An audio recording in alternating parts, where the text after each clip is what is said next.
Hello friends, how are you all? I'm Vali and today I'm going to discuss previous questions of the education subject, December 2019, part 8. In the previous lessons, I have completed 65 questions. So now I have started from the 66 question. Keeping in view the continuous cycle of process improvement. जो continuous cycle कहलाती है हमारी process के improvement की, which of the following is in the proper sequence? आपको ये बताना है कि इनमें से कौन सी है जो कि proper sequence में है. पहले तो आपको ये पता होनी चाहिए कि continuous cycle हम बोलते किसको है, process improvement के लिए जो use की जाती है, और sequence क्या है उसका, तो आप इजिली बता पाएंगे कि क्या आंसर होगा. सो एक बार पढ़ लेते हैं इसके बारे में थोड़ा सा. देखिए, जो मोस्ट वाइडली यूज टूल्स होते हैं कंटिन्यूस इंप्रूवमेंट के लिए, उसके 4 स्टेप क्वालिटी एश्योरेंस मेथड खिलाया जाता है जिसे हम कहते हैं PDCA cycle. That means plan, do, check and act. आप पहले प्लान करेंगे, फिर आप उसको करके देखेंगे, फिर आप उसको चेक करेंगे कि जो आपने किया है कि वो सही है कि नहीं है, उसके क्या आउटकम्स हैं, उसके क्या रिजल्ट्स हैं, फिर आप इंप्लीमेंट करेंगे उसको बेस्ट सॉल्यूशन के साथ. तो इसके बारे में थोड़ा सा पढ़ लेते हैं. जो बेसिक प्लान, डू, चेक और एक साइकिल जो थी वो डेवलप किसने की थी? शेवर्ट ने. और उसको मॉडिफाई किसने किया था? डेमिंग ने. ये कंटिन्यूस इंप्रूवमेंट चार्ट है हमारा, जो कि सबसे ज्यादा यूज कहाँ किया जाता था? जापान में. साइकिल ऑफ कंट्रोल किसे हम कहते थे? मतलब आप पहले चीजों को अच्छे से प्लान कर रहे हैं, फिर आप उसे करके देख रहे हैं, फिर आप देखते हैं कि जो आपने किया है कि वो सही है कि नहीं है, क्योंकि आपने उसे चेक कर लिया अच्छे से, फिर आप उसको इंप्लीमेंट करते थे. तो इसको हम साइकिल ऑफ कंट्रोल कहते थे. Proper control starts with a planning, कि आपने एक चीज को स्टार्ट किया विद अ प्रॉपर प्लान, फिर आपने उसको किया, फिर आपने उसको चेक किया, अगेन उस पर स्टडी की कि जो हम कर रहे हैं कि वो सही है कि नहीं है, फिर उसके अकॉर्डिंग आपने उसको अप्लाई किया, उसके नेसेसरी एक्शंस लेते हुए. ये साइकिल जो थी 4 स्टेजेस को रिप्रेजेंट करती है, जिसको हम बोलते हैं plan, do, check and act. Arrange करती है एक ऐसे कंटिन्यूस साइकिल में. इसे देखा, ये देखा है, देख रहे हैं ना, अभी बिल्कुल कंटिन्यूस साइकिल. आपने प्लान कर लिया, करके देखा, फिर चेक किया, फिर एक्ट किया, फिर आपने प्लान किया, फिर आपने किया, फिर चेक किया, फिर एक्ट किया. तो ये एक साइकिल ऑफ कंट्रोल कहलाती है. कंटिन्यूस इंप्रूवमेंट है, ये कभी एंड नहीं होता. इस एलिमेंट्स को कंट्रोल करने के लिए 4 इसमें एलिमेंट्स हैं.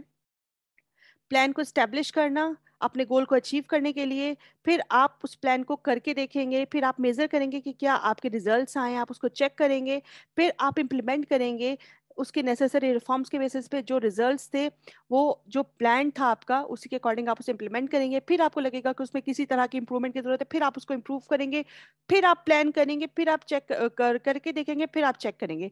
तो इस तरह से ये हमारी पीडीसीए साइकिल कहलाती है, plan, do, check and act, और यही इसका करेक्ट सीक्वेंस है. तो इसके अकॉर्डिंग जो हमारा आंसर होगा वो होगा plan, do, check and act. Next question बहुत इंपॉर्टेंट क्वेश्चन है. इसमें आपको मैच द फॉलोइंग करना है. जीन पियाजे का अगर आपको थोड़ा बहुत मालूम हो, क्योंकि अक्सर ये हमारा सीडीपी में भी आता है, मेरी अपनी सीडीपी की क्लासेस भी होती है, और मैंने इसमें कई बार पढ़ा है कि जो जीन पियाजे हैं उन्होंने 4 स्टेजेस की बात की है. Sensory, motor, pre operational, concrete operational और फॉर्मल ऑपरेशन. और उन्होंने सिमुलेशन अकोमोडेशन की बात भी की है कि बच्चा एक्सपीरियंस के बेसिस पे सीखता है, फिर जब वो कोई चीज़ को मॉडिफिकेशन करके वो नए एक्सपीरियंस को लेता है, तब उस अकोमोडेट करता है चीज़ों को. ये कॉग्निटिव कंस्ट्रक्टिविस्ट थे, कॉग्निटिव लर्निंग थ्योरी की बात इन्होंने की है, जीन पियाजे ने. जीरोम ब्रूनर ने बात की है, इनकी थी अलग. इन्होंने मॉडल दिया था जिसमें आइकॉनिक, इनएक्टिव, सिंबॉलिक, सॉरी इसका एक सेकेंड, मैंने इसका पूरा लिखा है, यस. जिरोम बुर्नर ने दिया था पूरा कॉग्निटिव डेवलपमेंट चिल्ड्रन के बारे में बताया था. इन्होंने 3 मॉडल रिप्रेजेंटेशन के दिए थे. इनएक्टिव रिप्रेजेंटेशन के, जब बच्चा एक्शन करके सीखता है. आइकॉनिक रिप्रेजेंटेशन, जब इमेज बेस्ड बच्चा सीखता है. सिंबॉलिक रिप्रेजेंटेशन, जब बच्चा लैंग्वेज बेस्ड सीखता है, सिंबल्स बना के सीखता है. तो ये सब रिप्रेजेंटेशन थी कि कॉग्निटिव डेवलपमेंट बच्चे का कैसा होता है. जिरोम बुर्नर ने बात की थी. फिर आते हैं हमारे डेविड ऑसुबेल. डेविड ऑसुबेल ने बात की थी मीनिंगफुल लर्निंग थ्योरी की और मॉडर्न कॉग्निटिव थ्योरी की भी, जिसको हम मीनिंगफुल वर्बल लर्निंग थ्योरी भी बोलते हैं और मीनिंगफुल लर्निंग थ्योरी भी बोलते हैं, एमएलटी भी बोलते हैं. इन्होंने बात की थी, 4 टाइप्स बताए थे इन्होंने: rote learning, meaningful learning, receptive learning और डिस्कवरी लर्निंग. इन्होंने कहा था कि बच्चा जो होता है डिडक्टिव अप्रोच से सीखता है, पहले अंडरस्टैंड करता है चीजों को, फैक्ट्स को समझता है, उसके बाद सीखता है. इन्होंने डिडक्टिव अप्रोच की बात की थी. रोट लर्निंग को इन्होंने बहुत ज्यादा फोकस नहीं किया था, लेकिन इन्होंने कहा था कि रोट लर्निंग को बेशक आज हम अच्छा नहीं मानते, लेकिन बच्चा कहीं ना कहीं तो देखता है ना. जैसे 2 into 2 4, जब तक बच्चे ने पढ़ा नहीं होगा तो बच्चा सीखेगा कैसे? कहीं ना कहीं कुछ सुनता है, उसके बाद ही तो चीजें सीखता है. तो रोट लर्निंग से भी बच्चा कहीं ना कहीं सीखता है. पहले 1 to 100 तक बच्चे को सिर्फ काउंटिंग सिखा दिया करते थे, रोट मेमोराइजेशन होता था, बाद में बच्चा समझता था चीजों को. तो रोट लर्निंग से भी बच्चा सीखता है. मीनिंगफुल लर्निंग पे इन्होंने मोस्टली फोकस किया. इन्होंने कहा कि मीनिंगफुल लर्निंग, जब बच्चा अर्थ को समझ के सीखता है तो वो बहुत अच्छा सीखता है. रिसेप्टिव लर्निंग, जब आप किसी चीज को रिसीव करके सीख रहे हो। डिस्कवरी लर्निंग, एक्सप्लोर करके सीखना। ये बातें इन्होंने की थी। तो इससे आपको एक जनरल आइडिया हो जाएगा इस क्वेश्चन का। तो आंसर आप देख ही चुके हैं, तो नो प्रॉब्लम, अब मैं आपको अच्छे से क्लियर करा देती हूँ। जीन पियाजे ने एसिमुलेशन अकोमोडेशन की बात की थी, कॉग्निटिव अप्रोच की बात की थी इन्होंने। जीरोम ब्रूनर थे, इन्होंने activation, maintenance, direction, exploratory learning approach इन्होंने दी थी, जीरोम ब्रूनर ने। और डेविड ओसोबेल ने बात की थी ऑर्गेनाइजर्स की, comparative organisers, based learners approach की बात की थी, मीनिंगफुल लर्निंग की बात की थी।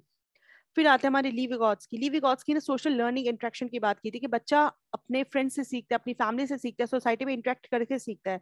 तो सोशल लर्निंग अप्रोच की बात ली विगोत्स्की ने की थी।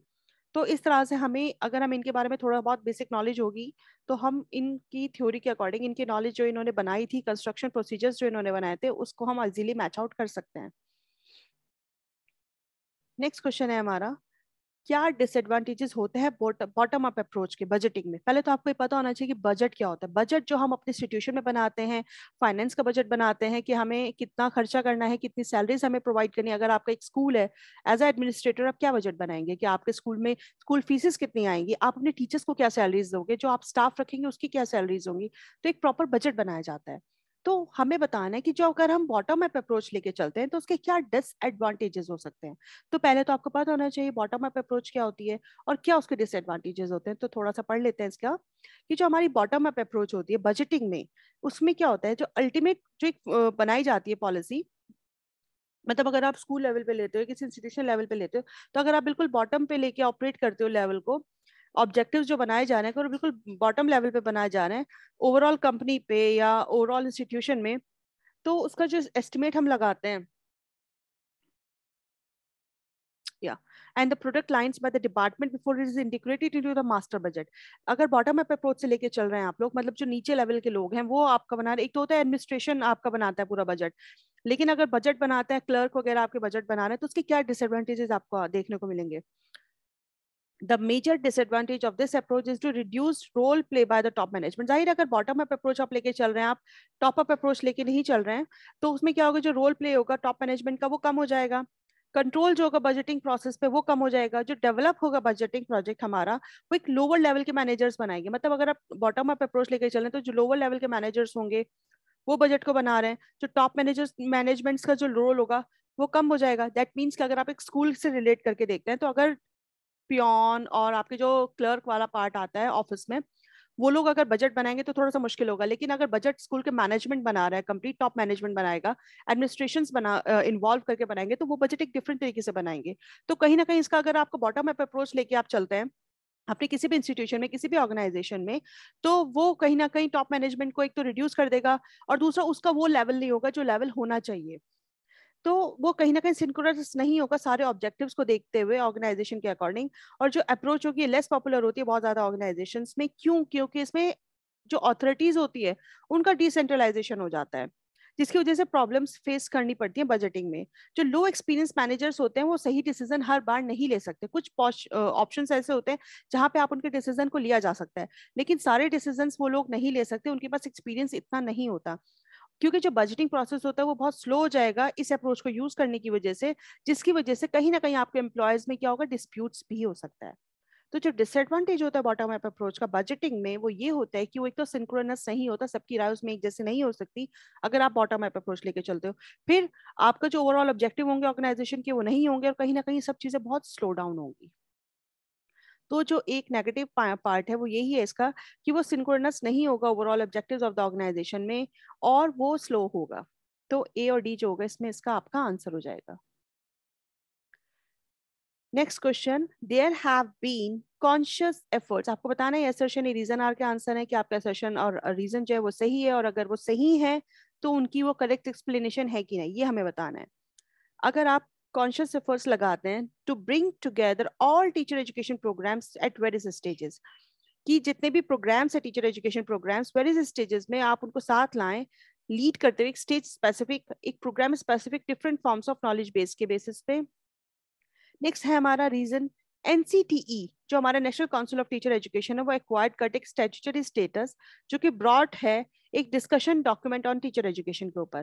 देखो ये बात बिल्कुल सही है कि जो हमारा एनसीटीई है national council of teacher education वो एक स्टैट्यूटरी स्टेटस रखता है, और एक डिस्कशन डॉक्यूमेंट है टीचर एजुकेशन के ऊपर, क्योंकि जितनी भी पॉलिसीज वगैरह बनती हैं वो हमारा मोस्टली एनसीटीई से ही बनती हैं।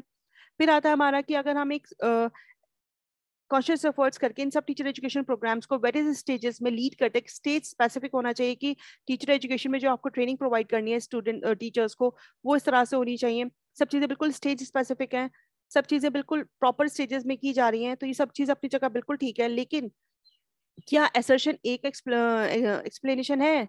यहाँ पे बात की जा रही है एनसीटी की, यहाँ पे बात की जा रही है टीचर एजुकेशन प्रोग्राम्स की। दोनों चीजें अलग अलग हैं, दोनों ठीक हैं, लेकिन दोनों की एक्सप्लेनेशन डिफरेंट है। तो ये इसकी करेक्ट एक्सप्लेनेशन नहीं है, लेकिन ये असर्शन है और रीजन आर आपके दोनों ठीक है। नेक्स्ट क्वेश्चन है हमारा, idealism, realism, pragmatism and existentialism. ये वेस्टर्न स्कूल्स हैं हमारे, जिनके बेसिस पे हमें बताना है इनका टीचर्स रोल कैसे विजुअलाइज किया जाता है। देखिए, एग्जिस्टेंशियलिज्म हमेशा सेल्फ की बात करता है, प्रैग्मेटिज्म कहीं ना कहीं प्रोजेक्ट मेथड डिस्कशन की बात करता है, रियलिज्म प्रैक्टिकल नॉलेज की बात करता है, आइडियलिज्म कहीं ना कहीं रोल मॉडल की बात करता है। तो उसके बेसिस पे हम इन्हें बहुत इजीली लगा सकते हैं। पहला देखते हैं, to assist each student personally. आप स्टूडेंट को टीचर्स रोल बताना है कि आप स्टूडेंट को पर्सनली असिस्ट करेंगे उसकी जर्नी में, ताकि उसको सेल्फ रियलाइजेशन हो। यहाँ बात सेल्फ क्या रही है, इसका की पॉइंट है, तो ये हमारा किस में आ जाएगा, एग्जिस्टेंशियलिज्म में। अब हम देख लेंगे, हमारे पास दो ऑप्शन है जिसमें डी का वन पार्ट गिवन है। सो नॉलेज को इम्पार्ट करना, ये हमारा रियलिज्म में आता है, तो बी का 4 यहाँ में मिल गया। दैट मीन्स हमारा सेकंड ऑप्शन जो है वो हमारा आंसर हो जाता है बहुत इजीली। आइडियलिज्म क्या आता है हमारा, to be a role model. ये आपका आइडियलिज्म के साथ डील करते हैं, रियलिज्म के साथ टू इम्पार्ट नॉलेज डील करता है, प्रैग्मेटिज्म के साथ कि आप कंसल्टेंट की तरह से फंक्शन करेंगे प्रॉब्लम सिचुएशन में, और एग्जिस्टेंशियलिज्म जब आप सेल्फ रियलाइजेशन की बात करते हैं, सेल्फ की बात करते हैं। तो इस तरह से ये हमारा ये था मेरा आज का लेसन, और नेक्स्ट लेसन में कुछ और प्रीवियस क्वेश्चंस इसके लेकर आऊंगी, आगे से हम करेंगे इसके। तो अब हमने कर लिए ऑलमोस्ट 70 क्वेश्चंस कवर कर लिए हमने इसके दिसंबर 2019 के, और नेक्स्ट में इसमें आगे के क्वेश्चंस लेके आऊंगी। So thank you friends for your attention, stay blessed and enjoy learning. और अगर आपको वीडियो पसंद आए तो please like share and subscribe जरूर करिएगा। Thank you friends.